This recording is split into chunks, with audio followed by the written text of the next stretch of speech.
Saat aku terbaring sakit, suami dan ibu mertuaku datang menyodorkan dokumen pengalihan aset. Tanda tangani ini sayang, ucapnya manis. Aku pura-pura tak tahu rencana busuk mereka untuk merampas hartaku.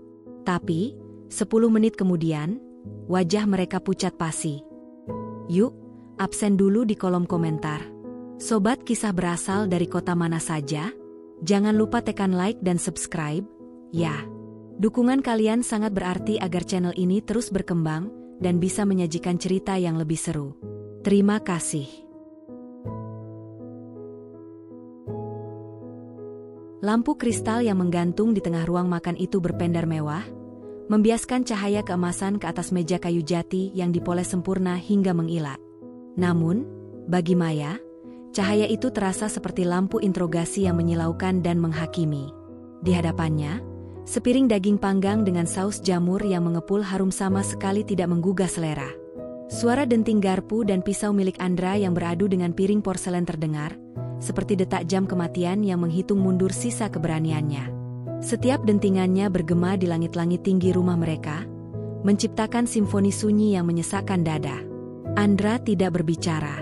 Laki-laki itu duduk dengan punggung tegak, bahunya yang lebar dibalut kemeja biru tua yang licin tanpa satupun kerutan. Setiap gerakan tangannya saat memotong daging begitu presisi, begitu dingin, seolah-olah ia sedang melakukan pembedahan medis daripada sekadar makan malam. Maya memperhatikan jemari suaminya. Jemari yang dahulu kala pernah membelai rambutnya dengan penuh kelembutan dan janji-janji manis. Namun kini lebih sering digunakan untuk menunjuk, mendikte, dan membatasi ruang geraknya. Ada aura kekuasaan yang absolut terpancar dari cara Andra mengunyah makanan, seolah-olah seluruh isi dunia ini hanyalah hidangan pembuka bagi ambisinya yang tidak pernah terpuaskan. Makanlah, Maya. Kau menghabiskan waktu terlalu lama di dapur hanya untuk membiarkan hidangan ini mendingin dan menjadi sia-sia. Suara Andra akhirnya memecah kesunyian. Suaranya rendah, berat, dan memiliki getaran otoritas yang tidak bisa dibantah oleh siapapun di rumah ini. Maya menarik napas panjang, mencoba mengisi paru-parunya yang terasa menyempit oleh atmosfer yang mencekam. Aku belum terlalu lapar, Mas, jawabnya pelan, hampir berupa bisikan yang tertelan oleh desau pendingin ruangan yang bekerja terlalu keras. Andra meletakkan pisaunya dengan gerakan yang sengaja diperlambat. Bunyi denting logam yang keras saat menyentuh porselen membuat Maya sedikit berjengit, bahunya naik mencerminkan ketakutan yang sudah mendarah daging. Laki-laki itu menatapnya, mata coklat gelapnya tidak menunjukkan kehangatan sedikitpun, melainkan kilatan dingin yang menembus hingga ke sumsum tulang. Di mata itu, Maya tahu bahwa dirinya tidak lagi dilihat sebagai seorang istri atau mitra hidup, melainkan sekadar aset pelengkap atau hiasan meja yang harus tunduk pada aturan pemiliknya. Jangan mulai lagi dengan drama melankolismu itu. Aku pulang ke rumah ini untuk mendapatkan ketenangan setelah hari yang melelahkan, bukan untuk melihat wajahmu yang tampak seolah-olah baru saja melihat hantu atau sedang meratapi nasib, ucap Andra tajam. Ia menyeka sudut bibirnya dengan serbet kain putih bersih, lalu menyandarkan tubuhnya ke kursi dengan gaya seorang raja yang sedang mengadili rakyatnya. Maya menunduk, menatap pola-pola rumit pada taplak meja berbahan renda yang mahal. Ia merasa seperti seekor burung yang sayapnya telah dipatahkan secara perlahan, helai demi helai, selama 5 tahun terakhir pernikahan mereka. Awalnya, ia mengira sikap protektif Andra adalah bentuk cinta yang luar biasa dan dambaan setiap wanita. Namun, lambat laun, perlindungan itu bermutasi menjadi jeruji besi yang tidak terlihat namun sangat kokoh. Ia dilarang bekerja, tidak diizinkan mengelola keuangan sendiri, bahkan untuk memilih warna cat dinding kamar tamu pun, ia harus melewati sesi perdebatan yang berakhir dengan kekalahannya. Setiap kali Maya mencoba menyuarakan pendapat atau sekadar bertanya tentang urusan di luar urusan dapur, Andra akan membalas dengan senyuman meremehkan yang sangat menyakitkan. Kau itu cantik, sayang. Cukup jadilah cantik dan urus rumah ini agar aku nyaman. Urusan berpikir dan mengambil keputusan besar, biarkan aku yang melakukannya. Otakmu tidak dirancang untuk rumitan itu, begitu kata-kata yang selalu diulang-ulang layaknya mantra penunduk. Kata-kata itu, yang dulunya terdengar seperti sanjungan manja, kini terasa seperti racun yang perlahan-lahan melumpuhkan harga dirinya sebagai manusia yang utuh.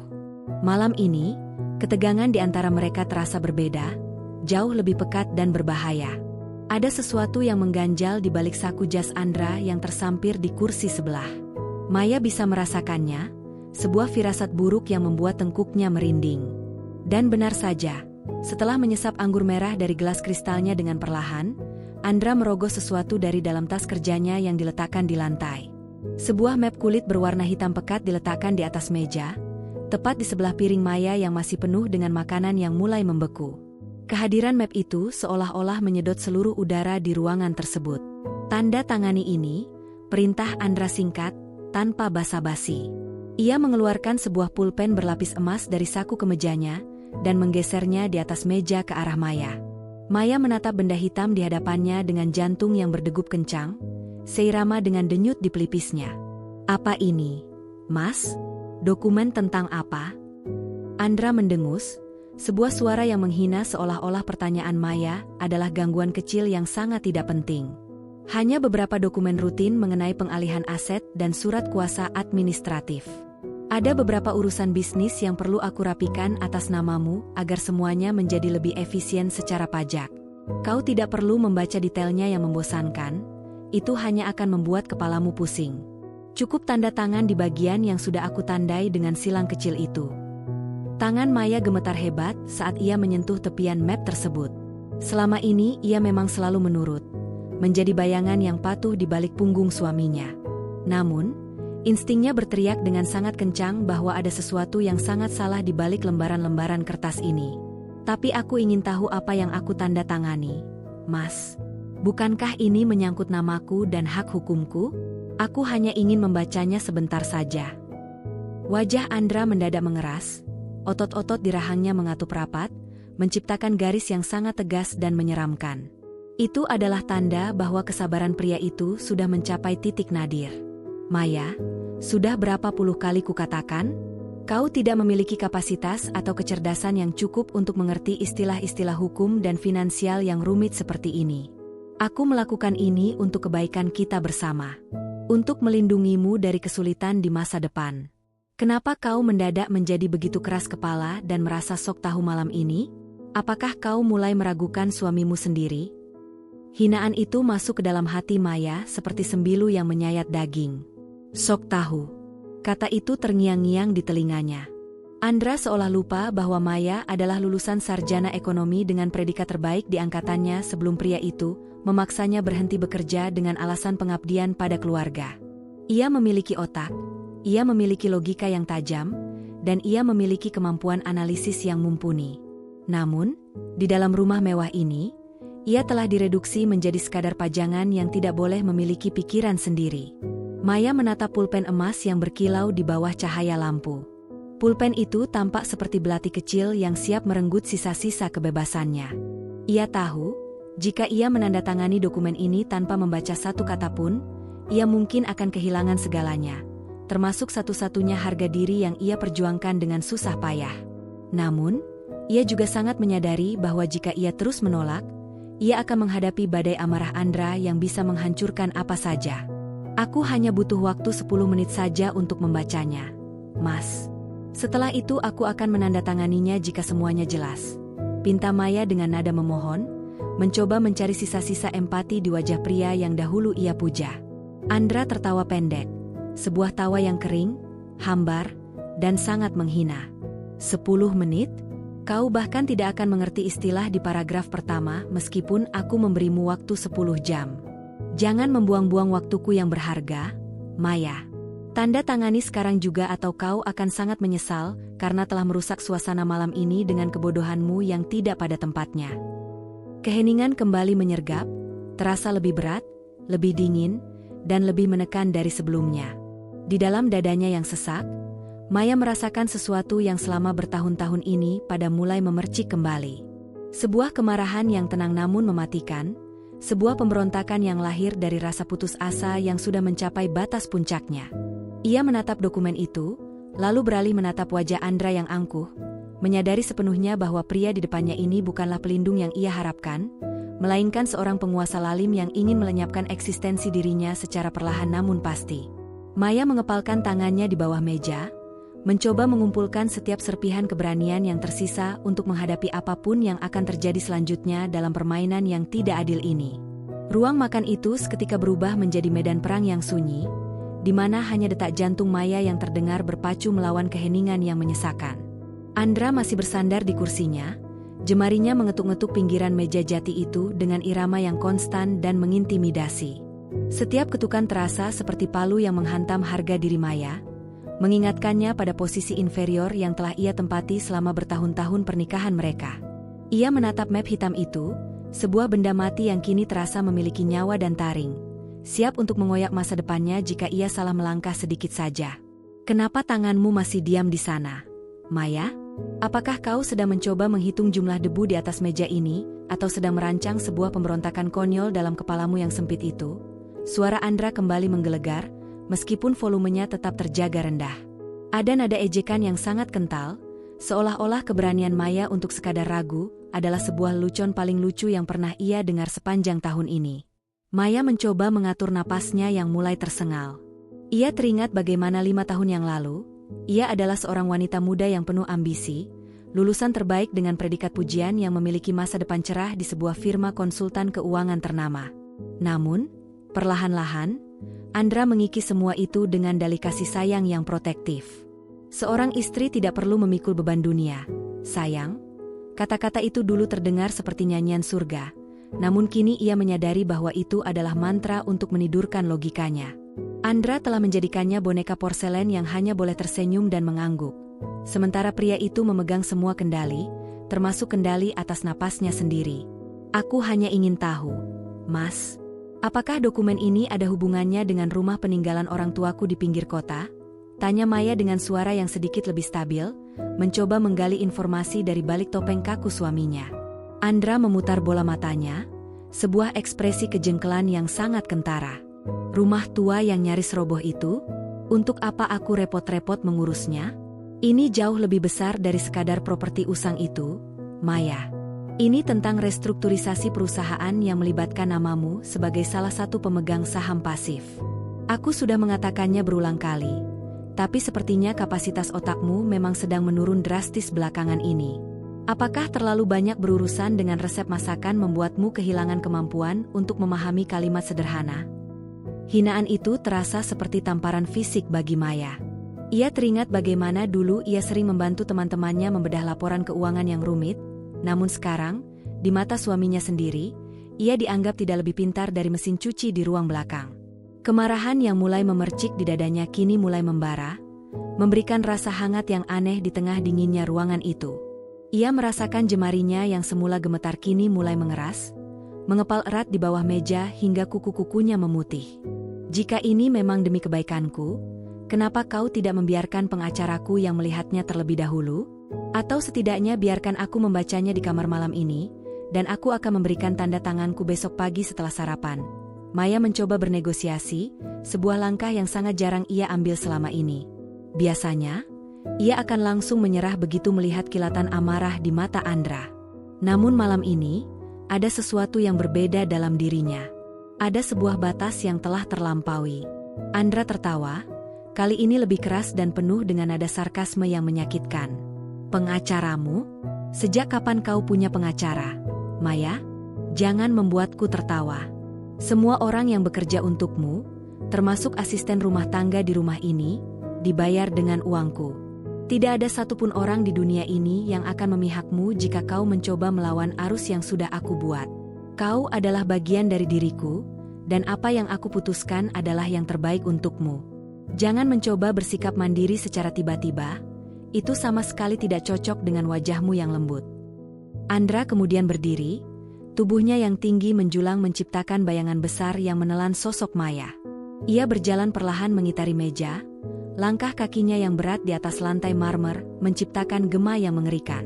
Ia berhenti tepat di belakang kursi Maya, lalu membungkuk sedikit hingga napasnya yang beraroma anggur merah menerpa telinga Maya. Tanda tangani sekarang, atau aku akan menganggap ini sebagai bentuk ketidakpatuhan yang sangat serius. Dan kau tahu betul betapa aku tidak menyukai ketidakpatuhan di dalam rumahku sendiri.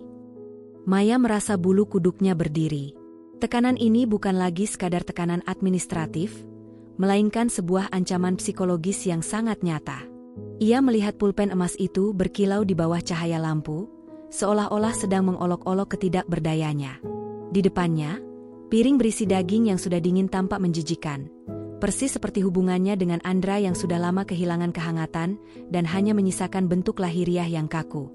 Pikiran Maya melayang pada masa-masa di mana ia mulai menyadari bahwa setiap tanda tangan yang ia berikan sebelumnya telah menghilangkan satu demi satu haknya.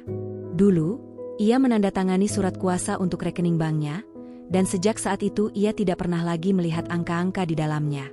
Ia menandatangani dokumen pengalihan kendaraan, dan kini ia harus meminta izin bahkan untuk pergi ke pasar swalayan.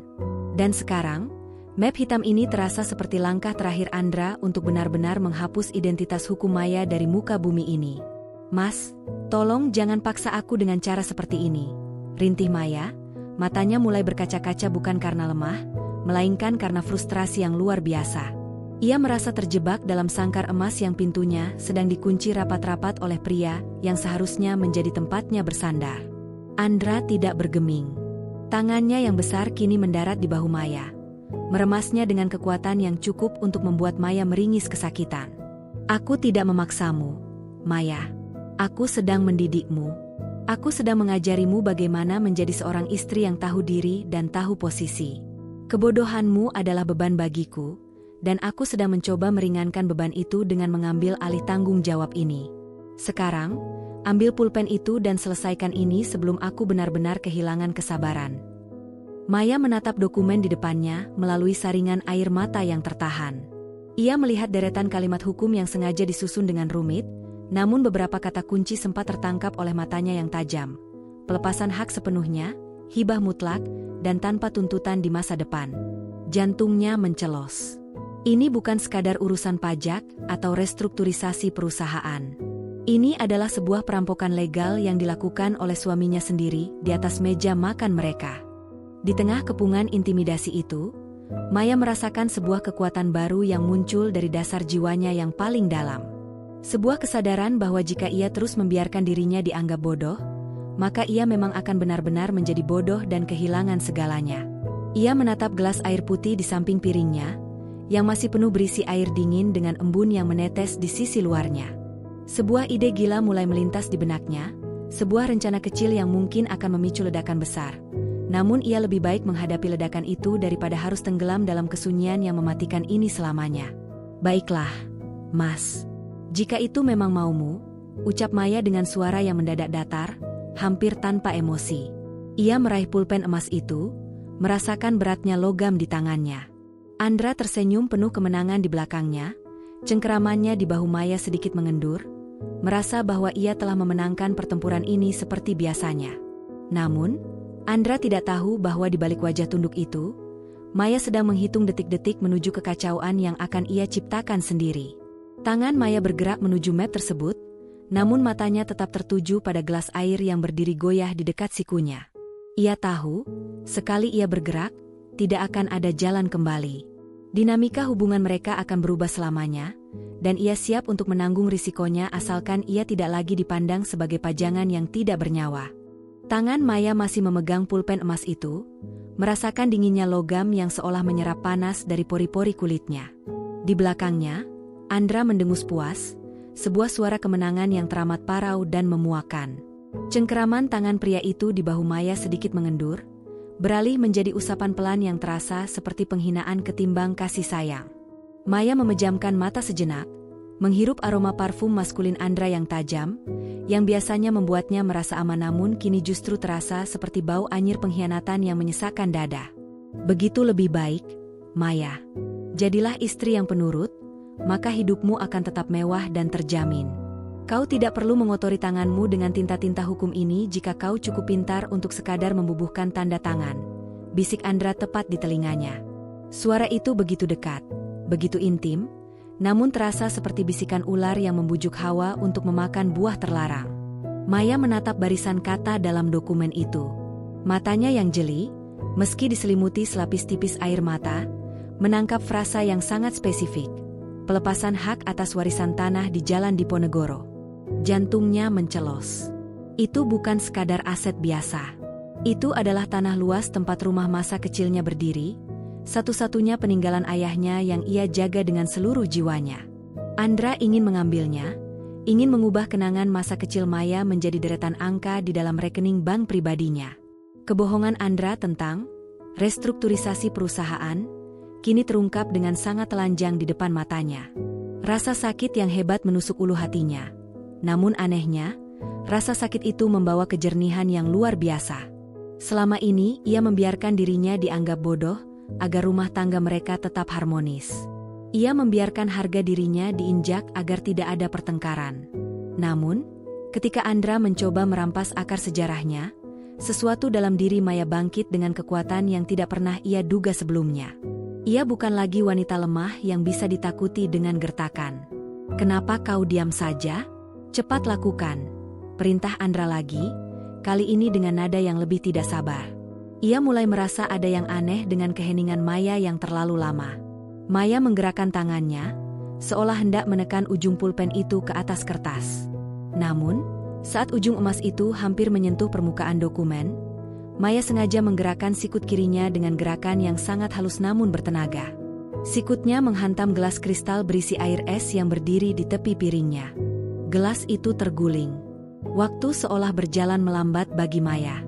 Ia melihat air bening itu tumpah meruah, membentuk gelombang kecil yang menerjang permukaan meja jati yang licin. Air itu mengalir dengan cepat, merembes ke bawah map hitam, dan dalam sekejap mata, membasahi lembaran-lembaran kertas putih di dalamnya. Tinta print yang hitam pekat itu mulai luntur, membentuk noda abu-abu yang suram di atas kertas yang kini mengerut karena basah. "Astaga! Mas, maafkan aku." Tanganku gemetar. Seru Maya dengan nada panik yang dibuat-buat, meskipun di dalam hatinya ia merasakan sebuah letupan kepuasan yang luar biasa. Ia segera berdiri, pura-pura mencoba menyelamatkan dokumen itu dengan serbet kainnya, namun tindakannya justru membuat air semakin menyebar luas ke seluruh bagian kertas. Wajah Andra berubah merah padam dalam sekejap.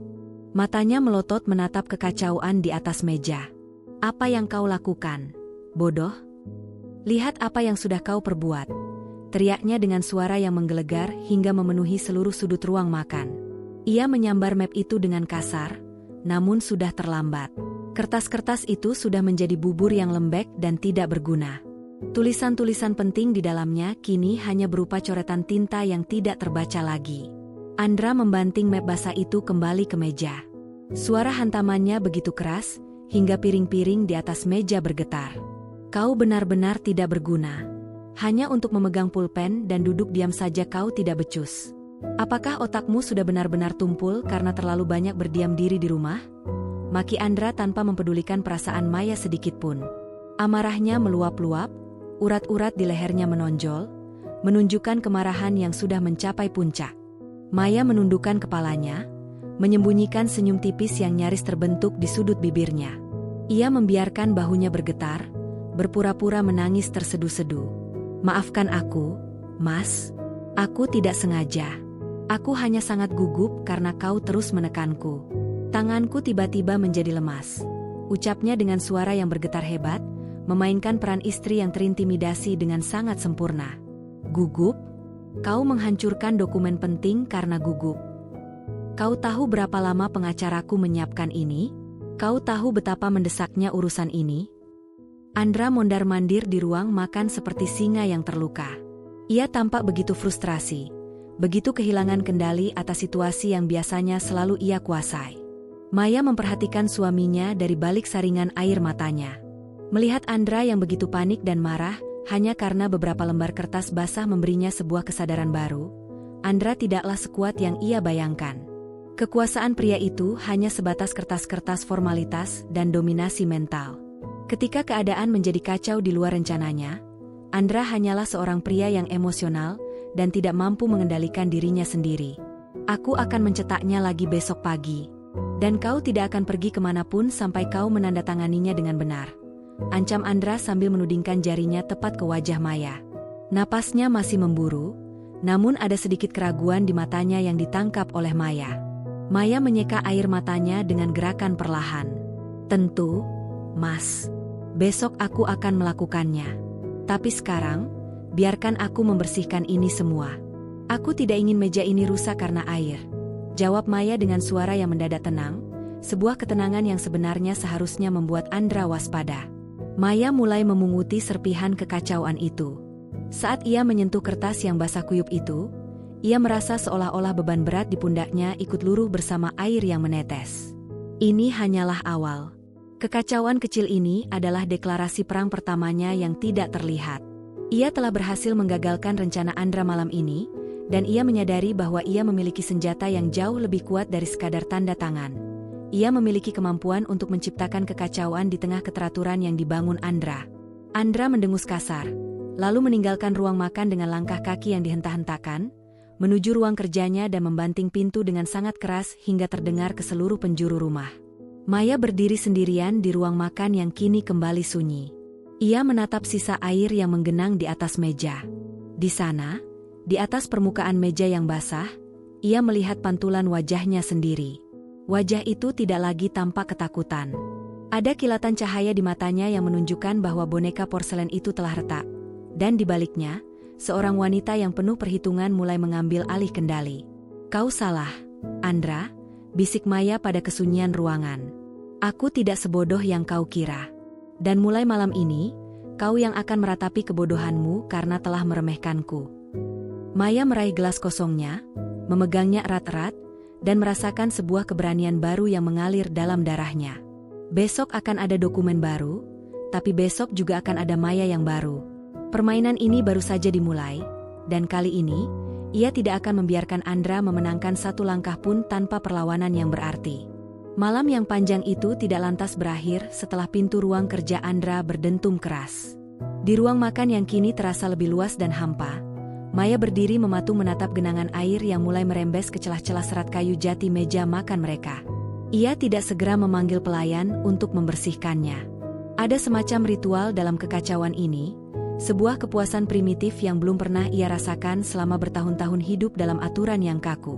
Ia menyentuh lembaran kertas yang kini sudah berubah menjadi bubur kelabu.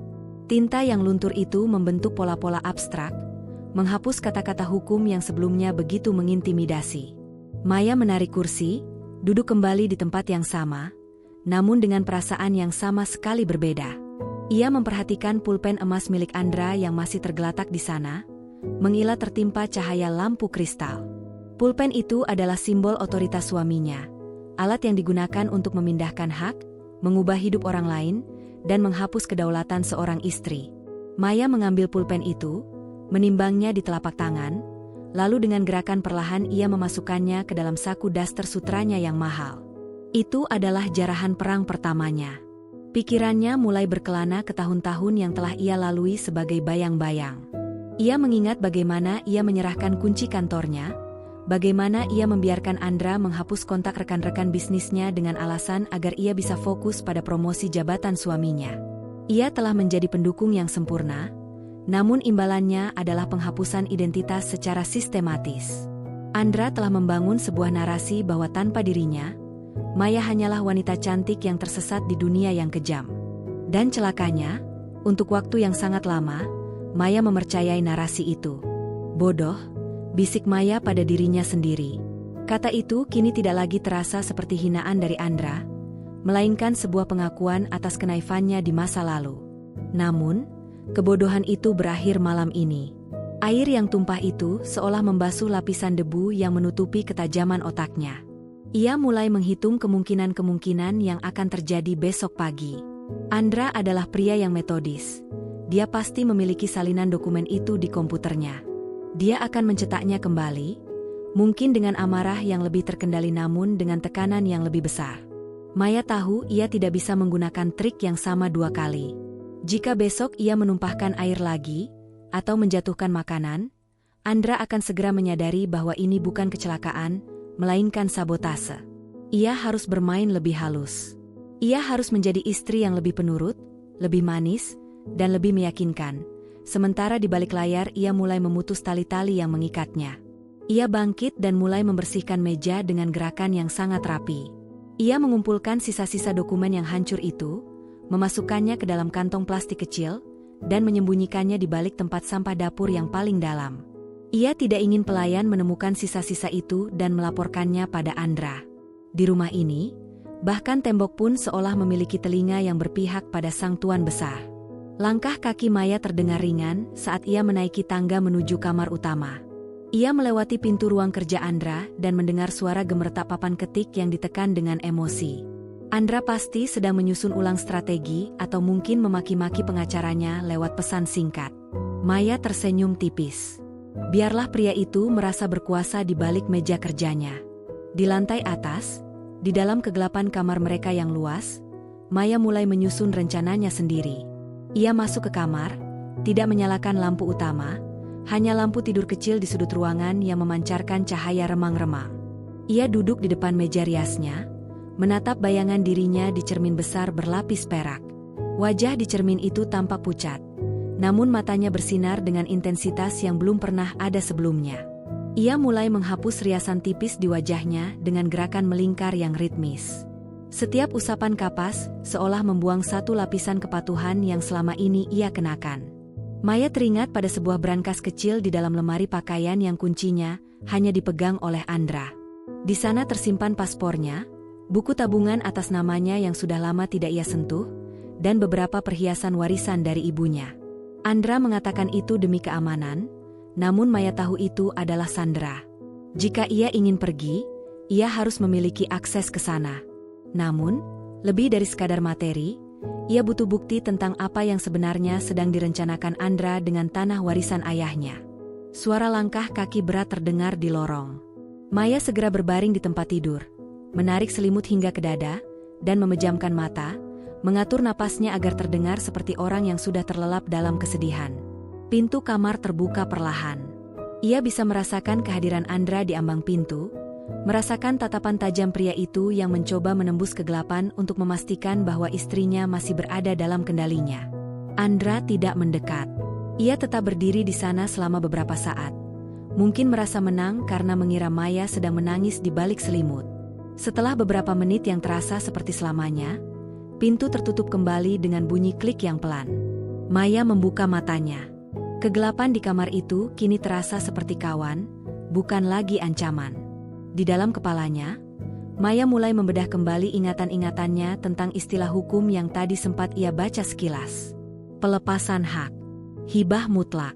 Kata-kata itu berputar-putar seperti hiu yang mengitari mangsa. Ia menyadari bahwa Andra sedang berada dalam posisi terjepit secara finansial, atau sedang merencanakan sebuah proyek besar yang membutuhkan jaminan tanah tersebut. Jika tidak, pria seangkuh Andra tidak akan serendah itu memanipulasi istrinya sendiri di meja makan.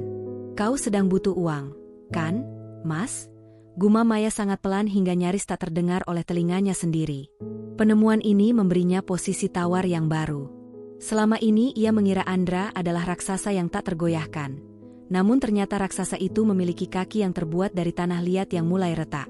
Maya merogoh saku daster sutranya, menyentuh pulpen emas Andra sekali lagi. Dinginnya logam itu kini terasa hangat oleh panas tubuhnya. Ia tahu babak selanjutnya akan jauh lebih berbahaya. Besok, saat matahari terbit, ia harus kembali menjadi Maya yang rapuh, Maya yang meminta maaf, dan Maya yang bodoh.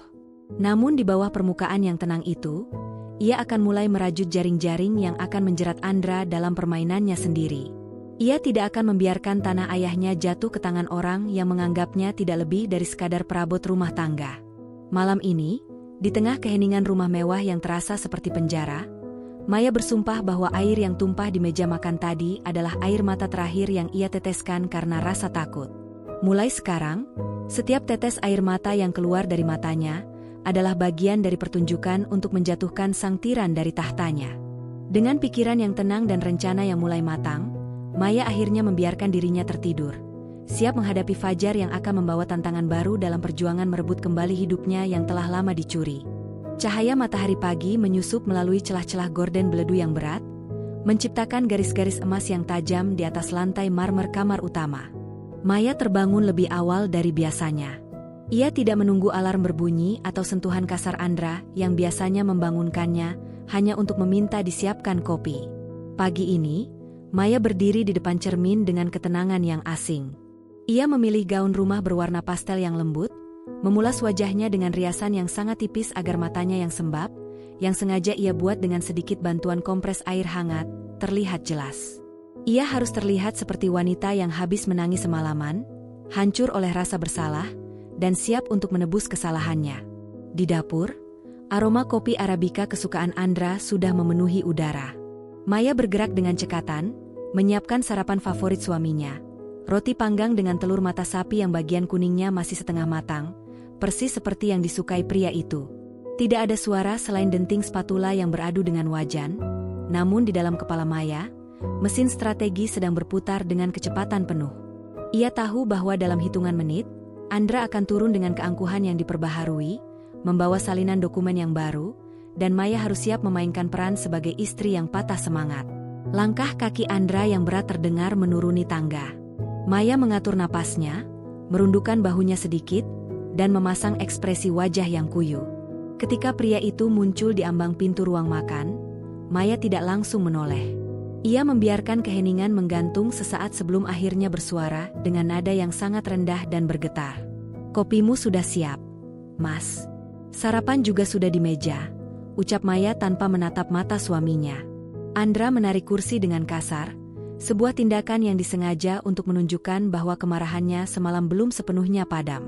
Ia menyesap kopi hitamnya dalam diam, matanya yang tajam mengawasi setiap gerak-gerik Maya yang sedang meletakkan piring di hadapannya. "Kau sudah tenang?" tanya Andra dengan nada dingin yang menusuk. Maya mengangguk pelan, jemarinya memilin ujung serbet dengan gelisah. "Maafkan aku untuk kejadian semalam, Mas. Aku benar-benar tidak bermaksud merusak dokumen itu. Aku merasa sangat bodoh dan gugup karena kau bicara dengan nada setajam itu. Aku tidak bisa tidur memikirkan betapa aku telah menyusahkanmu." Andra meletakkan cangkir kopinya, suara dasar cangkir yang menghantam meja terdengar seperti bunyi vonis. "Baguslah kalau kau sadar. Kebodohanmu semalam hampir membuat kesepakatan penting tertunda. Tapi untungnya, aku sudah menyuruh sekretarisku untuk mengirimkan salinan yang baru pagi ini. Seorang kurir akan mengantarkannya sebelum aku berangkat ke kantor." Maya mendongak sedikit, membiarkan air mata palsu menggenang di pelupuk matanya. "Apapun itu, Mas, aku akan menandatanganinya sekarang juga jika kau mau. Aku tidak ingin kita bertengkar lagi karena hal ini. Aku tidak kuat jika kau terus-menerus mendiamkanku seperti semalam." Melihat kerapuhan istrinya, ego Andra seolah kembali menggelembung. Ia menyandarkan tubuhnya, menatap Maya dengan tatapan predator yang merasa telah berhasil menjinakkan mangsanya. "Itulah yang seharusnya kau lakukan dari awal, Maya. Menjadi istri itu tugasnya mendukung, bukan mempertanyakan hal-hal yang tidak mampu kau jangkau.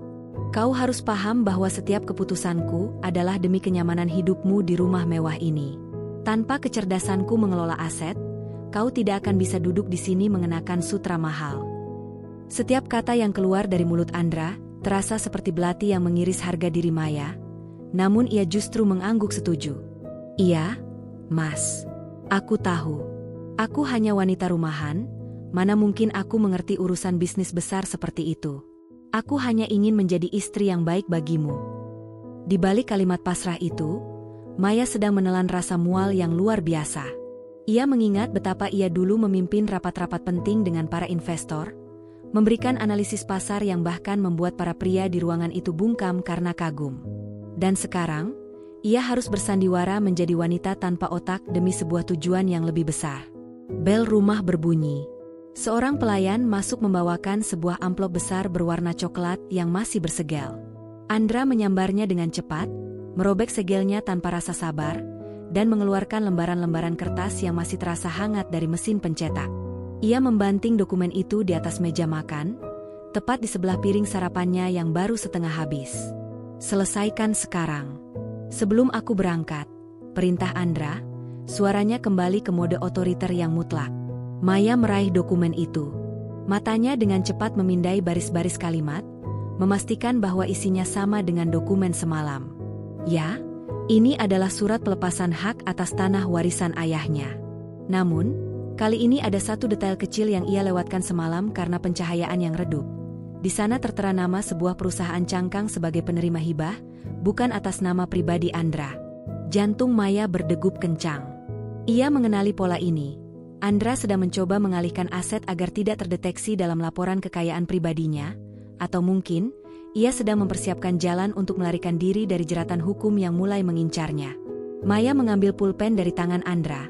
Kali ini bukan pulpen emas yang ia sembunyikan semalam, melainkan pulpen kantor biasa yang disodorkan suaminya. Ia meletakkan ujung pulpen itu di atas garis tanda tangan. Ia merasakan tatapan Andra yang intens, mengawasinya seperti elang. Namun, tepat sebelum tinta itu menyentuh kertas, Maya sengaja menjatuhkan pulpennya ke lantai. Ia membungkuk untuk mengambilnya, sebuah gerakan yang memberinya waktu 3 detik untuk berpikir. Di bawah meja, ia melihat sepatu kulit Andra yang mahal dan mengilat. Ia tahu, jika ia menandatangani ini sekarang, ia akan kehilangan tanah ayahnya selamanya. Tapi jika ia menolak secara terang-terangan, ia akan berada dalam bahaya fisik. "Mas, bolehkah aku meminta satu hal kecil?" tanya Maya setelah kembali tegak. Suaranya terdengar sangat manis dan penuh harap. Andra mengernyitkan dahi. "Apalagi sekarang? Aku akan menandatangani semua ini, tapi bisakah kita merayakannya nanti malam? Makan malam di restoran tempat kita pertama kali bertemu? Aku ingin kita memulai lembaran baru tanpa ada lagi ketegangan. Setelah aku menandatangani ini, aku ingin merasa bahwa aku benar-benar bagian dari kesuksesanmu," ucap Maya sambil menatap Andra dengan binar mata yang memuja. Andra tampak menimbang-nimbang. Egonya yang haus akan pemujaan merasa terpuaskan oleh permintaan itu. "Restoran itu? Baiklah. Tapi kau harus tanda tangan sekarang. Aku tidak punya waktu untuk negosiasi konyol." "Tentu saja, Mas," jawab Maya. Ia membubuhkan tanda tangan yang sangat berantakan dan sedikit berbeda dari tanda tangan aslinya, sebuah teknik yang ia pelajari dulu untuk membatalkan keabsahan dokumen di kemudian hari jika diperlukan dalam pembuktian hukum. Ia melakukan itu di 3 lembar pertama, namun pada lembar terakhir, ia sengaja berhenti. "Mas, sepertinya pulpen ini habis tintanya. Lihat, goresannya menjadi samar," ucap Maya sambil menunjukkan kertas yang sebenarnya masih baik-baik saja. Namun ia menekan ujung pulpen dengan cara tertentu agar tintanya terhambat. Andra mendengus gusar. "Berikan padaku. Kau ini benar-benar membawa sial pada benda-benda di sekitarmu." Ia merampas pulpen itu dan mencoba mencoret-coret di pinggiran kertas. "Ini masih bisa. Dasar bodoh." Maya hanya menunduk, membiarkan hinaan itu lewat begitu saja. Ia tahu ia telah berhasil mengulur waktu beberapa jam lagi. Ia tahu bahwa setiap detik yang ia curi adalah peluang untuk menghubungi kontak-kontak lamanya yang selama ini ia kunci rapat di dalam kotak memorinya. Malam ini, di restoran itu, ia tidak hanya akan merayakan kesuksesan Andra, tapi ia akan mempersiapkan panggung untuk kejatuhan suaminya yang paling memalukan. "Cepat selesaikan. Aku sudah terlambat," gertak Andra. Maya menandatangani lembar terakhir dengan tangan yang sengaja ia buat gemetar, memastikan hasilnya tidak akan pernah lolos verifikasi ahli forensik tanda tangan manapun di dunia ini. Ia menyerahkan kembali dokumen itu pada Andra dengan senyuman yang paling tulus yang pernah ia berikan. Senyuman seorang wanita yang baru saja menyalakan sumbu pada bom waktu yang diletakkan tepat di bawah kursi kekuasaan suaminya. Mobil sedan hitam milik Andra baru saja menghilang di balik pagar besi yang menjulang tinggi, meninggalkan Maya dalam kesunyian rumah yang kini terasa seperti markas operasi rahasia. Maya tidak lagi berdiri dengan bahu yang merosot. Ia menegakkan punggungnya, menghirup udara pagi dengan tarikan napas yang tajam dan bertenaga. Tidak ada waktu untuk meratapi nasib. Jika Andra menganggapnya sebagai pajangan tanpa otak, maka ia akan menggunakan anggapan itu sebagai jubah pelindung yang sempurna. Langkah pertamanya adalah menuju ruang kerja Andra. Pintu itu biasanya terkunci, namun Maya tahu bahwa Andra, dalam keangkuhannya yang menganggap istrinya terlalu bodoh untuk mengerti teknologi, sering meninggalkan kunci cadangan di dalam vas bunga antik di lorong atas. Dengan gerakan yang lincah dan tanpa suara, Maya mengambil kunci logam kecil itu. Tangannya tidak lagi gemetar. Ketakutan yang semalam melumpuhkannya kini telah mengkristal menjadi tekad yang dingin dan keras. Di dalam ruang kerja yang beraroma cerutu dan kayu ek, Maya segera menuju komputer meja suaminya. Ia tahu kata sandinya. Andra selalu menggunakan kombinasi tanggal lahirnya sendiri diikuti dengan kata raja, sebuah cerminan narsisme yang memuakan. Layar menyala, menampilkan antarmuka yang penuh dengan folder bisnis. Dengan ketelitian seorang ahli keuangan yang telah lama tertidur, Maya mulai memindai dokumen-dokumen terbaru. Jantungnya berdegup kencang saat ia menemukan folder tersembunyi berlabel Proyek Tenggara. Di dalamnya, terdapat rincian yang jauh lebih mengerikan dari yang ia duga. Andra bukan hanya ingin mengambil tanah warisan ayahnya, tetapi ia sedang berencana menjual seluruh aset tersebut kepada pengembang nakal untuk menutupi hutang judi saham yang mencapai angka miliaran rupiah. Tanah itu akan diratakan, rumah masa kecil Maya akan dihancurkan untuk dijadikan kompleks ruko yang gersang. "Tegas sekali kau, Mas," bisik Maya, suaranya parau oleh kemarahan yang meluap. Namun, ia tidak membiarkan air mata jatuh. Ia segera memasukkan disk lepas yang ia simpan di dalam jahitan baju dasternya ke dalam lubang transmisi data. Ia menyalin semua bukti transaksi, surat-surat hutang, dan kontrak ilegal yang melibatkan perusahaan cangkang tersebut.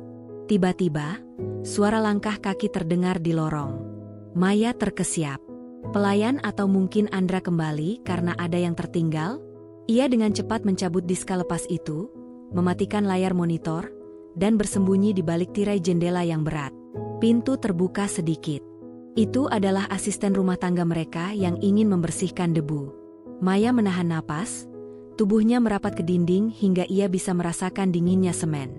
Setelah beberapa menit yang terasa seperti berjam-jam, pelayan itu pergi tanpa menyadari keberadaannya.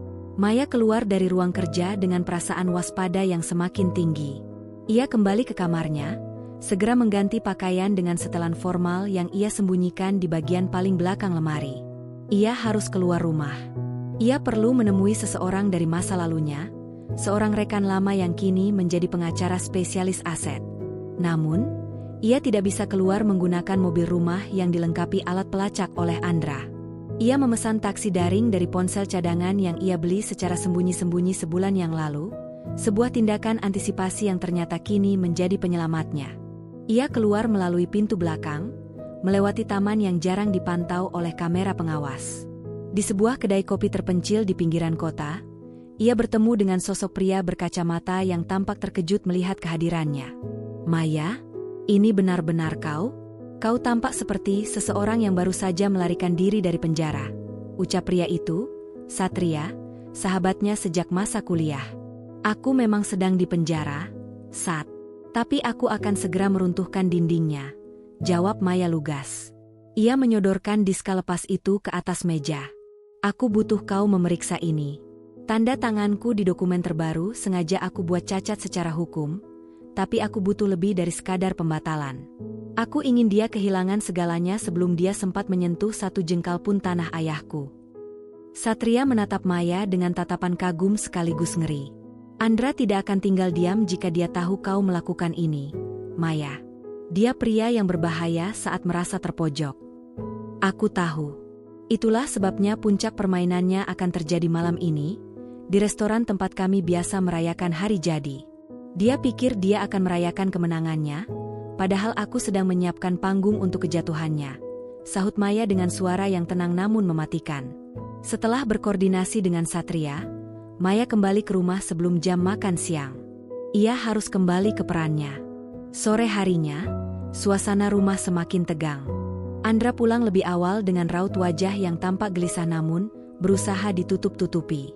Ia melihat Maya yang sedang merias diri di depan cermin, mengenakan gaun merah darah yang sangat elegan, pilihan warna yang melambangkan keberanian dan bahaya. "Kau tampak sangat cantik malam ini, Maya. Akhirnya kau mengerti bagaimana caranya menghargai posisimu sebagai istriku," puji Andra sambil berdiri di belakangnya, meletakkan tangannya yang berat di bahu Maya. Maya tersenyum melalui pantulan cermin, sebuah senyum yang tidak mencapai matanya. "Tentu, Mas. Malam ini adalah malam yang sangat spesial. Aku ingin memastikan semuanya berjalan sempurna, persis seperti yang kau inginkan." Andra tertawa kecil, tidak menyadari bahwa di balik gaun indah itu, Maya menyembunyikan salinan dokumen asli yang telah ia curi dari komputernya. Ketegangan di antara mereka kini bukan lagi tentang siapa yang lebih pintar, melainkan tentang siapa yang akan memberikan serangan mematikan pertama kali. Saat mereka melangkah menuju mobil untuk berangkat ke restoran, petir menyambar di kejauhan, menandakan badai akan segera datang. Maya menatap langit yang menghitam, merasa bahwa alam semesta sedang bersiap untuk menyaksikan kehancuran seorang tiran. Di dalam mobil, Andra menggenggam tangan Maya dengan erat. Sebuah genggaman yang ia maksudkan sebagai tanda kepemilikan. Namun bagi Maya, itu adalah genggaman terakhir dari seorang pria yang tidak sadar bahwa ajalnya secara finansial dan sosial sudah berada di depan mata. "Mari kita selesaikan ini, Mas," ucap Maya pelan saat mobil mulai melaju membelah jalanan kota yang mulai diguyur hujan deras. Puncak konflik telah dimulai, dan Maya sudah tidak punya jalan untuk kembali lagi.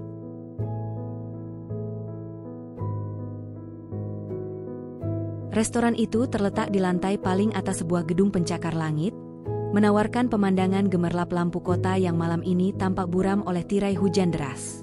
Suasana di dalam sangat kontras dengan badai di luar. Musik jazz mengalun rendah, aroma bunga lili yang mahal memenuhi ruangan, dan lilin-lilin kecil menari di atas meja-meja yang tertutup kain linen putih bersih. Andra melangkah masuk dengan dagu terangkat, menggandeng lengan Maya seolah wanita itu adalah piala kemenangan yang baru saja ia menangkan dari pertarungan sengit. Mereka duduk di meja pojok yang paling privat, tempat yang dulu menjadi saksi bisu lamaran manis yang kini terasa seperti jebakan maut. Andra segera memesan botol anggur merah termahal, sementara matanya tak lepas dari tas tangan kecil yang dibawa Maya. Ia tahu di sana tersimpan dokumen yang telah ditandatangani tadi pagi. Keinginan untuk segera menggenggam kertas-kertas itu membuat Andra tampak gelisah, meskipun ia berusaha menutupinya dengan senyuman palsu. "Kau tampak sangat luar biasa malam ini, Maya." "Merah benar-benar warna yang melambangkan gairah dan kepatuhan," ucap Andra sambil menyesap anggur merahnya. Nada suaranya sedikit serak, menunjukkan ketegangan yang mulai mencapai titik didih. Maya membalas tatapan itu dengan ketenangan yang menakutkan. "Aku hanya ingin memberikan kesan yang tak terlupakan untukmu, Mas. Bukankah kau bilang ini adalah malam yang akan mengubah hidup kita?" "Benar, sangat benar," jawab Andra cepat. Ia meletakkan gelasnya dan mencondongkan tubuh ke depan. "Sekarang, berikan dokumen itu. Aku ingin memeriksanya sekali lagi sebelum besok pagi aku serahkan ke notaris. Aku ingin memastikan semuanya sempurna." Maya membuka tas tangannya dengan gerakan yang sangat lambat, sengaja memancing emosi Andra. Ia mengeluarkan amplop coklat itu, namun tidak segera memberikannya. Ia meletakkannya di tepi meja, tepat di samping vas bunga kecil dan segelas air mineral yang masih penuh. "Kenapa kau begitu terburu-buru, Mas? Bukankah kita di sini untuk merayakan hubungan kita? Kenapa kertas-kertas ini jauh lebih menarik bagimu daripada istrimu sendiri?" tanya Maya dengan nada yang mengiris, sebuah provokasi yang dirancang untuk memancing kemarahan Andra. Wajah Andra mulai memerah. Kesabarannya yang tipis mulai terkoyak. "Jangan mulai lagi, Maya. Kau tahu betapa pentingnya ini. Berikan sekarang." Ia mencoba meraih amplop itu, namun Maya dengan lincah menariknya menjauh. "Penting untuk siapa, Mas? Untukmu? Atau untuk perusahaan cangkang yang kau gunakan untuk mencuci uang dari tanah ayahku?" Suara Maya kini tidak lagi berupa bisikan. Ia berbicara dengan nada yang jernih dan tegas, membuat beberapa tamu di meja sebelah menoleh. Andra tertegun. Matanya membelalak kaget. "Apa yang kau bicarakan? Kau sudah berani memata-matai aku?" Amarahnya meledak. Ia memukul meja dengan tinjunya, membuat peralatan makan berdenting keras. "Berikan dokumen itu sekarang. Bodoh, kau tidak tahu apa yang sedang kau hadapi." Andra berdiri, mencoba merebut amplop itu dengan paksa. Dalam kekacauan itu, tangannya yang liar menyenggol gelas air mineral di depan Maya. Gelas itu terguling dengan keras, airnya tumpah meruah membasahi taplak meja dan, sekali lagi, menyambar amplop coklat di tangan Maya. Namun kali ini, Maya tidak tinggal diam. Ia justru melepaskan amplop itu hingga jatuh tepat di tengah genangan air yang meluas. "Yupes. Sepertinya sejarah terulang kembali, Mas," ucap Maya dengan nada yang sangat dingin, hampir tanpa ekspresi. Andra meraung seperti binatang buas yang terluka. Ia menyambar amplop yang sudah basah kuyup itu, merobeknya dengan kalap, hanya untuk menemukan bahwa kertas-kertas di dalamnya bukanlah dokumen asli. Itu adalah lembaran-lembaran kosong yang hanya berisi tulisan besar di tengahnya. "Aku tahu semuanya. Kau mempermainkanku?" Andra berteriak. Wajahnya kini berubah menjadi ungu karena kemarahan yang meluap-luap. Ia tidak lagi memedulikan tempat atau harga dirinya. Ia meraih bahu Maya, mencengkeramnya begitu kuat hingga Maya meringis kesakitan. Di mana dokumen aslinya? Katakan. Atau aku bersumpah kau tidak akan pernah keluar dari gedung ini dengan selamat. Di tengah intimidasi fisik itu, Maya justru merasakan sebuah kepuasan yang belum pernah ia rasakan sebelumnya. Ia menatap mata Andra yang penuh kebencian dan melihat ketakutan yang nyata di sana. Pria ini sedang ketakutan karena seluruh rencananya berantakan di tangan wanita yang selalu ia hina bodoh. Dokumen aslinya sudah berada di tangan pihak yang tepat. Andra, jawab Maya tenang, meskipun napasnya mulai terengah karena tekanan di bahunya. Satria sudah menyerahkannya kepada pihak kepolisian dan otoritas pajak 1 jam yang lalu. Seluruh bukti transaksi ilegalmu, hutang-hutang judimu, dan niat jahatmu untuk menjual tanah ayahku sudah terbongkar. Andra melepaskan cengkeramannya, tubuhnya mendadak lemas. Ia mundur selangkah, menabrak kursi hingga terguling. Kau menghancurkanku, Maya. Setelah semua yang kuberikan padamu, rumah mewah ini, perhiasan ini. Maya berdiri dengan anggun, merapikan gaun merahnya yang sedikit kusut. Ia mengambil gelas anggur milik Andra yang masih tersisa sedikit, lalu menyiramkan isinya ke atas tumpukan kertas basah di atas meja. Warna merah anggur itu menyebar seperti darah di atas kertas putih. Kau tidak memberiku apapun, Andra. Kau hanya meminjamkannya untuk memastikan aku tetap menjadi bonekamu. Tapi boneka ini sudah memutuskan talinya, ucap Maya. Ia menatap Andra untuk terakhir kalinya, bukan dengan kebencian, melainkan dengan rasa kasihan yang mendalam. Kekacauan malam ini adalah karyamu sendiri. Aku hanya membantu menumpahkan airnya. Suara sirine polisi terdengar lamat-lamat dari bawah, bersaing dengan deru hujan. Beberapa pria berpakaian sipil mulai masuk ke dalam restoran, berjalan dengan langkah pasti menuju meja mereka. Andra menoleh ke arah pintu, wajahnya pucat pasi. Ia menyadari bahwa pelarian dan kekuasaannya telah berakhir di meja makan ini, di bawah guyuran air dan anggur yang merusak segalanya. Maya mengambil tas tangannya, berjalan melewati Andra tanpa menoleh lagi. Ia melangkah keluar dari restoran itu dengan punggung tegak, merasa beban yang selama 5 tahun ini menghimpitnya telah luruh bersama hujan. Di balik kekacauan yang baru saja ia ciptakan, ia menemukan kembali jati dirinya yang hilang. Ia bukan lagi Maya yang lemah. Ia adalah arsitek dari kebebasannya sendiri. Puncak konflik ini telah berlalu, meninggalkan puing-puing tirani Andra yang hancur berantakan, dan bagi Maya, ini adalah pemandangan paling indah yang pernah ia lihat. Lampu-lampu kilat dari kamera ponsel beberapa pengunjung restoran menyambar-nyambar seperti kilat di tengah badai, mengabadikan momen jatuhnya sang tiran. Andra berdiri mematung di antara puing-puing kewibawaannya yang runtuh.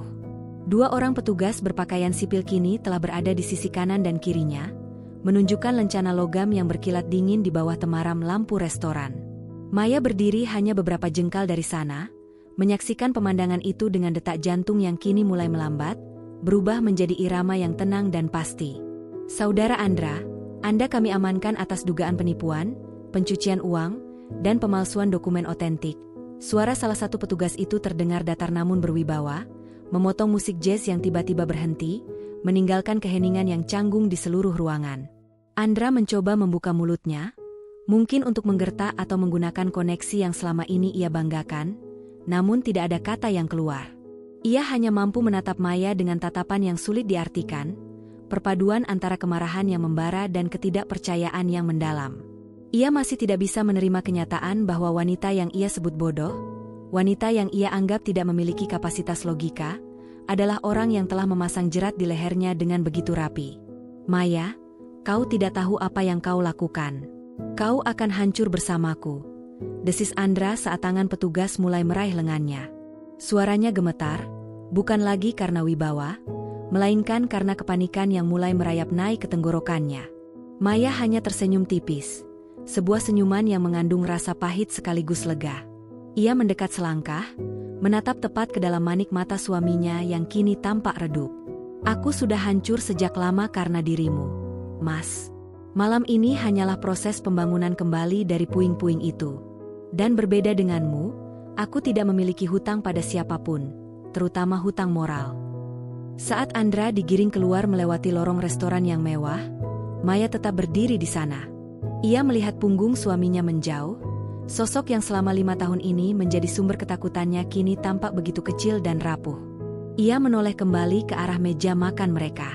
Amplop coklat yang basah kuyup, tumpahan air mineral, dan noda anggur merah yang melebar di atas taplak meja linen itu, tampak seperti sebuah instalasi seni tentang kehancuran sebuah kepalsuan. Ia menarik napas panjang, membiarkan oksigen memenuhi paru-parunya tanpa ada lagi rasa sesak yang menghimpit.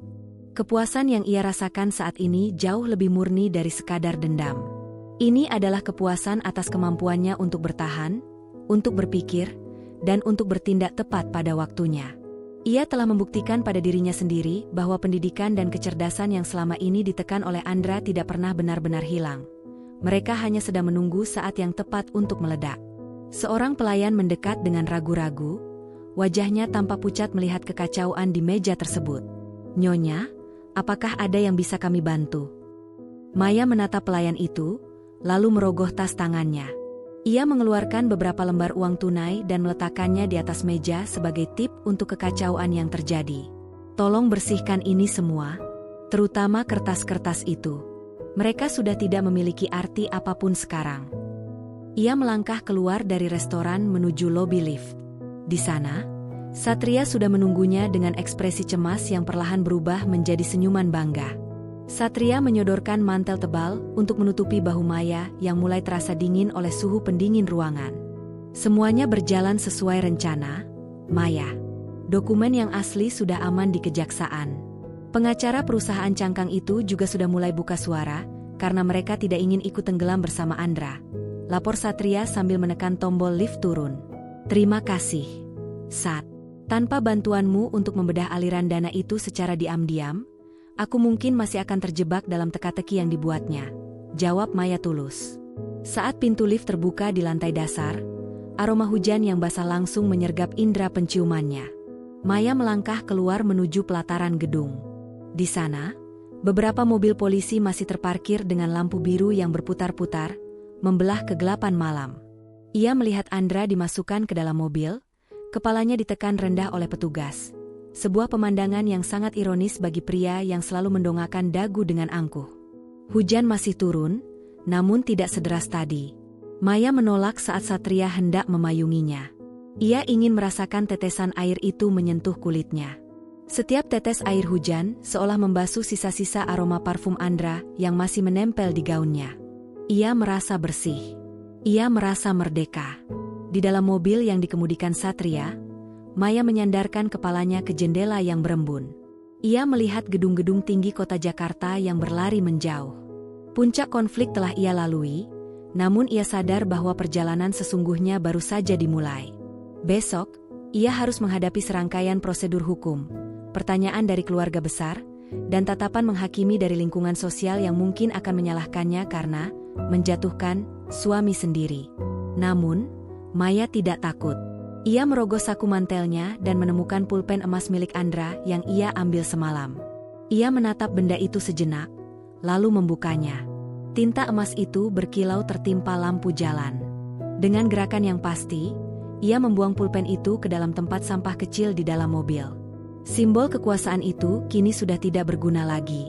"Kita mau kemana sekarang, Maya?" "Ke rumah orang tuamu?" tanya Satria lembut. "Tidak. Rumah itu butuh pembersihan total sebelum aku bisa tinggal di sana lagi. Bawa aku ke hotel terdekat saja, Sat. Aku ingin tidur di tempat di mana tidak ada satupun barang yang mengingatkanku pada 5 tahun terakhir ini," jawab Maya. Malam itu, di dalam kamar hotel yang tenang, Maya melepaskan gaun merahnya. Ia menanggalkan semua atribut istri Andra yang selama ini ia kenakan sebagai topeng. Ia berdiri di depan cermin kamar mandi, menatap bayangan dirinya sendiri. Wajah itu tidak lagi tampak kuyu atau takut. Ada keberanian yang terpancar dari kedalaman matanya, sebuah kekuatan yang lahir dari keberanian untuk merusak keteraturan yang semu demi mendapatkan kebenaran yang hakiki. Ia mematikan lampu dan berbaring di atas tempat tidur yang asing namun terasa sangat nyaman. Untuk pertama kalinya dalam waktu yang sangat lama, Maya tidur tanpa harus merasa waspada terhadap suara langkah kaki di lorong. Ia tidur dengan kesadaran penuh bahwa ketika ia terbangun besok pagi, ia adalah pemilik tunggal atas hidupnya sendiri. Dinamika hubungan itu telah berubah total. Dan meskipun ia tampak kehilangan segalanya di mata dunia, ia tahu bahwa ia baru saja memenangkan kembali harta yang paling berharga, dirinya sendiri. Kekacauan di meja makan tadi bukan sekadar insiden, melainkan simbol dari kekuatan dan keberanian yang selama ini terpendam. Maya telah membalikkan keadaan. Ia bukan lagi wanita yang bisa dipandang rendah. Ia adalah pemenang dalam permainannya sendiri, dan malam ini, ia merayakan kemenangannya dalam kesunyian yang paling indah. Matahari pagi menyusup masuk melalui celah gorden kamar hotel dengan cara yang berbeda. Cahayanya tidak lagi terasa seperti ancaman atau pengingat akan tugas-tugas rumah tangga yang membosankan, melainkan seperti undangan untuk memulai lembaran baru. Maya terbangun tanpa rasa sesak di dada. Ia meregangkan tubuhnya, merasakan kebebasan yang hakiki di atas ranjang yang luas ini. Tidak ada Andra yang mengeluh tentang kopi yang kurang panas. Tidak ada tatapan meremehkan yang menguliti harga dirinya setiap kali ia membuka mata. Setelah mandi dengan air hangat yang seolah melunturkan sisa-sisa trauma semalam, Maya duduk di meja kecil dengan laptop pinjaman dari Satria. Jemarinya, yang sebelumnya gemetar saat memegang pulpen di hadapan Andra, kini menari dengan lincah di atas papan ketik. Ia mulai menyusun daftar aset yang sebenarnya, memetakan kembali hak-haknya yang selama ini dikubur oleh suaminya. Ia menemukan bahwa meskipun Andra mencoba mengalihkan tanah warisan ayahnya, proses itu belum sepenuhnya sah secara hukum karena tanda tangan palsu yang ia bubuhkan dengan sengaja. Telepon genggam cadangannya bergetar. Sebuah pesan dari Satria masuk, mengabarkan bahwa berita penangkapan Andra mulai meledak di media daring. Judul-judul berita itu mencolok. Pengusaha muda terjerat kasus pencucian uang dan penipuan aset istri. Maya membacanya tanpa rasa bangga, namun dengan kepuasan yang tenang. Dunia akhirnya melihat Andra sebagaimana adanya. Seorang pria yang membangun istana di atas pasir kebohongan. Maya tahu ia tidak bisa hanya berdiam diri. Langkah selanjutnya adalah merebut kembali posisinya di dunia profesional. Ia menghubungi beberapa rekan lamanya, orang-orang yang dulu menghormati kecerdasannya sebelum ia dipaksa menghilang oleh Andra. Awalnya ada keraguan di ujung telepon. Namun begitu Maya mulai berbicara tentang analisis pasar dan strategi pemulihan aset, suara-suara di seberang sana berubah menjadi kekaguman yang kembali tumbuh. Mereka menyadari bahwa Maya yang tajam masih ada di sana, hanya saja selama ini ia sedang disekap dalam sangkar emas. Maya, kau tidak tahu betapa senangnya kami mendengar suaramu kembali. Kami selalu merasa industri ini kehilangan salah satu pemikir terbaiknya saat kau memutuskan pensiun dini, ucap salah satu mantan atasannya. Aku tidak pensiun, Pak. Aku hanya sedang melakukan riset mendalam tentang bagaimana menghadapi risiko internal yang paling berbahaya. Jawab Maya dengan nada sedikit bercanda, sebuah humor yang baru saja ia temukan kembali. Siang harinya, Maya memberanikan diri kembali ke rumah besar itu untuk mengambil barang-barang pribadinya yang tersisa. Ia tidak datang sendiri. Ia membawa 2 orang petugas keamanan dan seorang kuasa hukum. Saat melangkah masuk ke ruang tamu yang luas, suasana terasa begitu dingin dan hampa. Foto pernikahan mereka yang berukuran besar masih tergantung di dinding, menampilkan 2 orang yang tampak bahagia namun sebenarnya menyimpan luka yang dalam. Maya menatap foto itu sejenak. Ia melihat dirinya yang dulu, seorang wanita yang tersenyum namun matanya tampak kosong. Ia segera memalingkan wajah dan menuju kamar utama. Ia mengemasi pakaiannya, buku-bukunya, dan yang paling penting, dokumen-dokumen asli yang ia sembunyikan di balik lapisan koper tuanya. Saat ia membuka laci meja rias, ia menemukan sebuah kotak kecil berisi perhiasan pemberian Andra. Ia tidak menyentuhnya. Barang-barang itu bukan miliknya. Itu adalah rantai yang selama ini mengikatnya. Tiba-tiba, pengacara keluarga Andra muncul di ambang pintu dengan wajah yang tampak sangat tertekan. Nyonya Maya, saya baru saja dari kantor polisi. Tuan Andra ingin bertemu dengan Anda. Dia bersikeras bahwa ini semua adalah kesalahpahaman dan dia ingin menjelaskan semuanya secara pribadi. Maya berhenti mengemas barang, ia menegakkan punggungnya dan menatap pengacara itu dengan tatapan yang sangat dingin.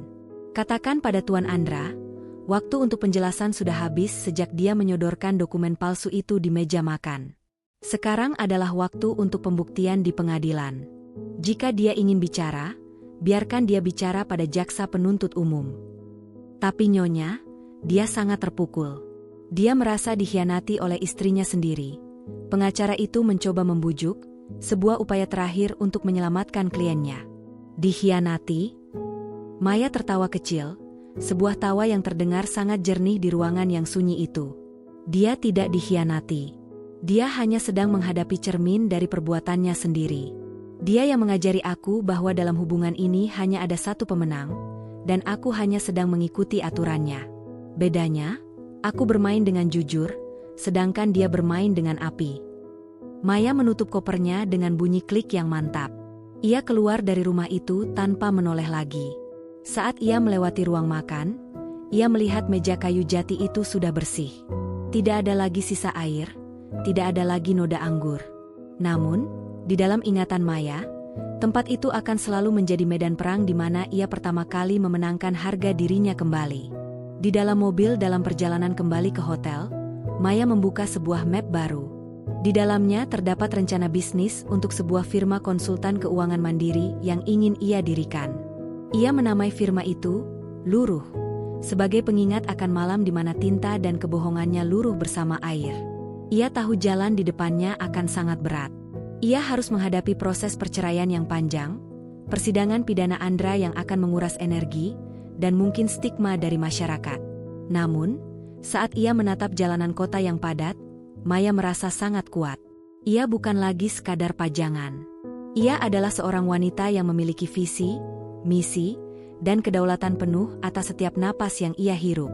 Ia mulai menghubungi Satria lagi, kali ini bukan untuk meminta bantuan sebagai korban, melainkan untuk menawarkan kemitraan bisnis sebagai seorang profesional. Sat, aku sudah siap. Mari kita mulai proses audit untuk tanah ayahku besok pagi. Aku ingin membangun sesuatu yang bermanfaat di sana, sesuatu yang akan membuat ayah bangga bahwa tanah itu dijaga oleh tangan yang tepat, ucap Maya dengan suara yang penuh keyakinan. Malam itu, Maya duduk di balkon hotel, menatap bintang-bintang yang mulai terlihat di balik polusi kota. Ia teringat kembali momen ketika gelas itu terguling, momen ketika ia merasakan kepuasan melihat kepanikan di wajah Andra. Itu bukan sekadar keberuntungan, itu adalah manifestasi dari keberanian yang selama ini ia tekan. Ia menyadari bahwa meskipun ia tampak lemah dan bodoh di mata Andra, ia sebenarnya sedang mengumpulkan kekuatan untuk serangan balik yang sempurna. Permainan baru ini tidak lagi tentang bertahan hidup, melainkan tentang berkembang. Maya menutup matanya, membiarkan angin malam menerpa wajahnya. Ia bebas. Benar-benar bebas.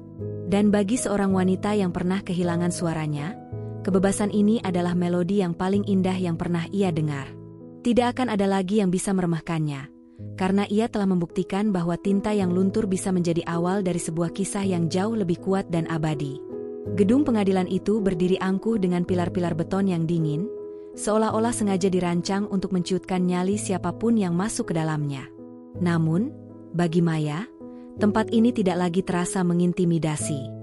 Ia melangkah melewati koridor yang bising dengan derap langkah kaki dan bisik-bisik wartawan, mengenakan setelan blazer berwarna putih gading yang tajam.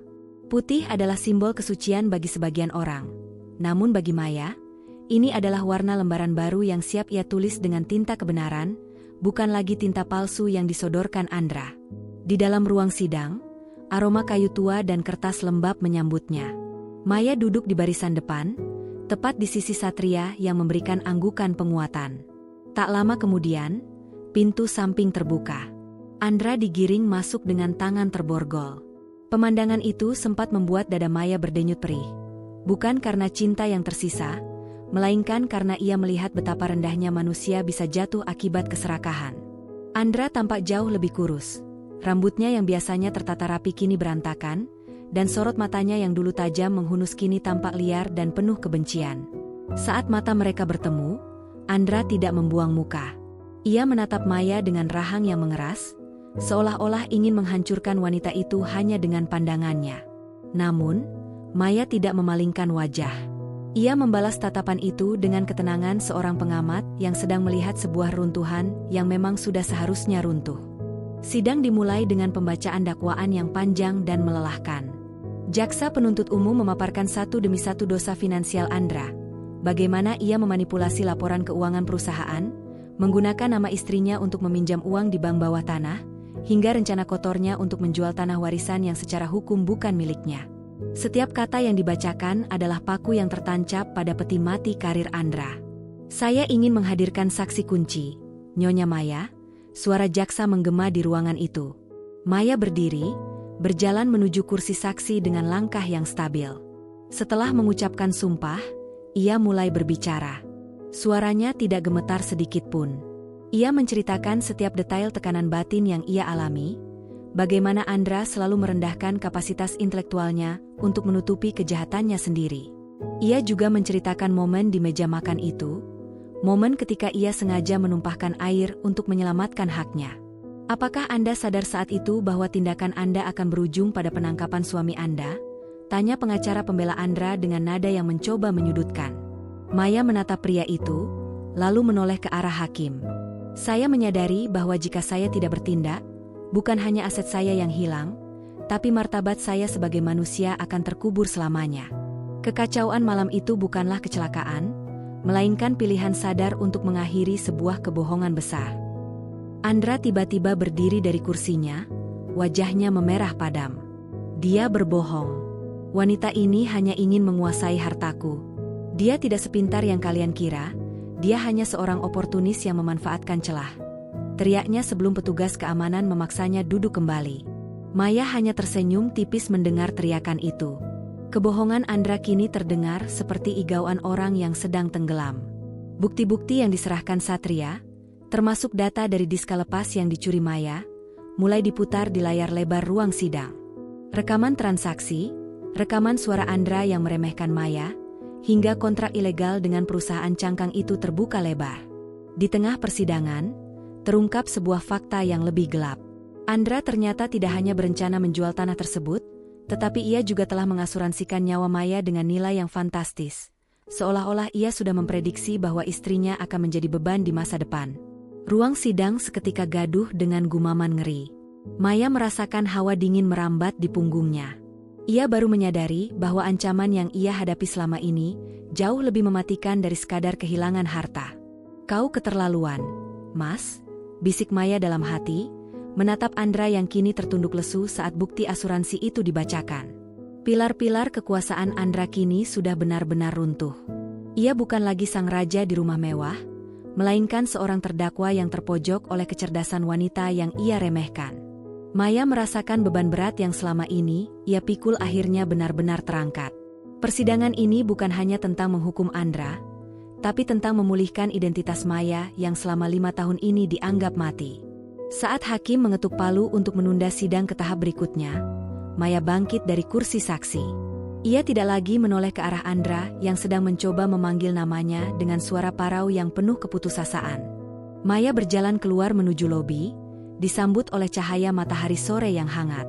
Di luar sana, masa depan yang mandiri sudah menantinya, dan ia tahu, tinta yang akan ia gunakan mulai besok adalah tinta yang tidak akan pernah luruh lagi oleh air mata atau manipulasi siapapun. Pecahan kaca dari masa lalu itu tidak bisa dibersihkan hanya dalam satu malam. Maya berdiri di tengah ruang tamu rumah warisan ayahnya yang kini sudah kembali ke tangannya. Rumah ini kosong. Hanya ada beberapa perabot tertutup kain putih yang tampak seperti hantu di bawah cahaya remang-remang. Debu beterbangan di udara, menari di antara garis cahaya yang masuk dari celah jendela. Bagi orang lain, tempat ini mungkin tampak suram. Namun bagi Maya, setiap butir debu ini adalah saksi bisu kejujuran yang pernah ia tinggalkan. Langkah kakinya menggema di atas lantai kayu yang berderit. Ia sengaja datang sendiri tanpa pengawal atau asisten. Ia perlu merasakan kesunyian ini untuk benar-benar memahami bahwa ia telah menang. Di tangannya, ia memegang sebuah map berisi surat keputusan pengadilan dan dokumen perceraian yang sudah berkekuatan hukum tetap. Andra telah divonis hukuman penjara yang cukup lama atas rangkaian kejahatan finansial dan rencana jahatnya. Pria itu kini hanyalah nomor tahanan di balik jeruji besi, kehilangan segala kemewahan dan kesombongan yang dulu ia gunakan untuk menindas Maya. Maya mendekati sebuah cermin besar yang tergantung di ruang tengah. Cermin itu kusam, tertutup lapisan tipis kotoran. Ia mengambil sepotong kain, lalu mengusap permukaan kaca itu dengan gerakan yang mantap. Perlahan, bayangan dirinya mulai terlihat jelas. Ia melihat seorang wanita dengan mata yang tajam, rahang yang tegas, dan raut wajah yang memancarkan ketenangan yang matang. Tidak ada lagi sisa-sisa ketakutan yang dulu sering menghiasi wajahnya. Ia telah melangkah di atas pecahan kaca hubungannya dengan Andra, dan meskipun kaki batinnya sempat berdarah, ia telah berhasil melewati jalur itu tanpa hancur. Ini baru permulaan, bisiknya pada bayangannya sendiri. Ia mulai merencanakan renovasi besar-besaran untuk rumah ini. Bukan hanya sekadar mengecat ulang dinding atau mengganti furnitur, tapi mengubah fungsi rumah ini menjadi markas besar firma konsultan keuangannya, Luruh. Ia ingin tempat yang dulu penuh dengan kenangan cinta ayahnya ini, menjadi tempat di mana wanita-wanita lain yang terjebak dalam penindasan finansial bisa menemukan suara mereka kembali. Ia ingin membuktikan bahwa kecerdasan bukan hanya tentang angka di atas kertas, tapi tentang keberanian untuk mempertahankan hak di tengah ancaman. Tiba-tiba, ponselnya berdering. Sebuah panggilan dari Satria. "Maya, semua izin untuk firma barumu sudah keluar. Investor yang kita hubungi sangat tertarik dengan konsep audit forensik yang kau tawarkan. Mereka bilang, mereka belum pernah melihat seseorang dengan insting setajam dirimu dalam membaca celah dokumen." Suara Satria terdengar penuh semangat. Maya tersenyum, kali ini sebuah senyuman yang tulus dan lebar. "Tentu saja, Sat. Aku belajar dari guru yang paling kejam di dunia. Sekarang, saatnya menggunakan ilmu itu untuk kebaikan." Ia menutup telepon dan berjalan menuju balkon lantai 2. Dari sana, ia bisa melihat halaman luas tempat ia dulu bermain.